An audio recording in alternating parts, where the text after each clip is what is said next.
স্ত্রীকে শুধু সংসারের দায়িত্ব সামলানোর একজন মানুষ ভাববেন না। এই মানুষটা দিনের পর দিন নিজের ইচ্ছা, ক্লান্তি আর ব্যক্তিগত চাওয়া সরিয়ে রেখে একটা পরিবারকে আগলে রাখে। সকালে সবার আগে ঘুম থেকে ওঠা থেকে শুরু করে রাতের শেষে সব কিছু গুছিয়ে রাখা পর্যন্ত তার কাজের কোনো শেষ নেই। কিন্তু আশ্চর্যের বিষয় হলো, এত কিছুর পরেও মাস শেষে তার নিজের নামে অনেক সময় কিছুই থাকে না। তিনি সংসারের জন্য বাজারের হিসাব করেন, সবার প্রয়োজন বুঝে চলেন, কার কি লাগবে সেটা মনে রাখেন, কিন্তু নিজের প্রয়োজনের কথাটা বেশিরভাগ সময় চেপে যান। কারণ তিনি জানেন, নিজের জন্য কিছু চাইতে গেলেও অনেক সময় ভাবতে হয়।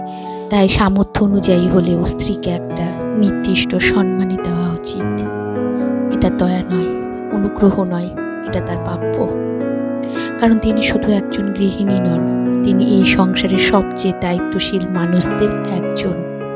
একজন নারীর হাতে যখন নিজের কিছু টাকা থাকে, তখন তিনি শুধু প্রয়োজন মেটান না, নিজের ভেতরেও একটা সম্মান অনুভব করেন। তখন ছোট্ট ছোট্ট ইচ্ছেগুলো পূরণ করতে কারোর দিকে তাকিয়ে থাকতে হয় না। নিজের পছন্দের কিছু কিনতে পারেন, বাবা মায়ের জন্য কিছু পাঠাতে পারেন, কাউকে সাহায্য করতে চাইলে নিজের ইচ্ছাতেই করতে পারেন।